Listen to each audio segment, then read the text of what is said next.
നമ്മുടെ Thiruvananthapuram വഴുതക്കാടുള്ള rural beads പുതുതായിട്ട് introduce ചെയ്യാണ് GI ടാഗ്ഡ് ആയിട്ടുള്ള തഞ്ചാവൂർ ബൊമ്മകളുടെ ഒരു അമൂല്യ ശേഖരം. ഓരോ തഞ്ചാവൂർ ബൊമ്മയും ഒരു കരകൗശല വിദഗ്ധന്റെ ആത്മാർത്ഥമായ പ്രയത്നത്തിന്റെ ഫലമാണ്. മനോഹരമായ ചിത്രപ്പണികളാലും തിളക്കമുള്ള വർണ്ണങ്ങളാലും അലങ്കരിച്ച ഈ പാവകള് അവയുടെ പ്രത്യേകമായ താളാത്മക ചലനത്തിലൂടെയാണ് ശ്രദ്ധേയമാകുന്നത്. തലയാട്ടുന്ന തഞ്ചാവൂർ തലയാട്ടി ബൊമ്മ മുതൽ ക്ലാസിക്കൽ നർത്തകിമാരുടെയും രാജകീയ രൂപങ്ങളുടെയും ഒക്കെ പാവകൾ ഇവിടെ ശേഖരത്തിലുണ്ട്. നിങ്ങളുടെ വീടിന് ഒരു പരമ്പരാഗത സൗന്ദര്യം നൽകാനും ഒരു അതുല്യ സമ്മാനമായി നമുക്ക് നൽകാനും ഒക്കെ ഈ പാവകൾ വളരെ മനോഹരമാണ്.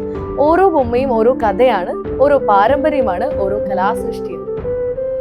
ദക്ഷിണേന്ത്യയുടെ കലാപൈതൃകത്തിന്റെ ഈ മനോഹരമായിട്ടുള്ള സൃഷ്ടികൾ കാണാനും സ്വന്തമാക്കാനും നമ്മുടെ വഴുതക്കാടുള്ള റൂറൽ ബീഡ്സിന്റെ ഔട്ട്ലെറ്റ് സന്ദർശിച്ചാലും മതി.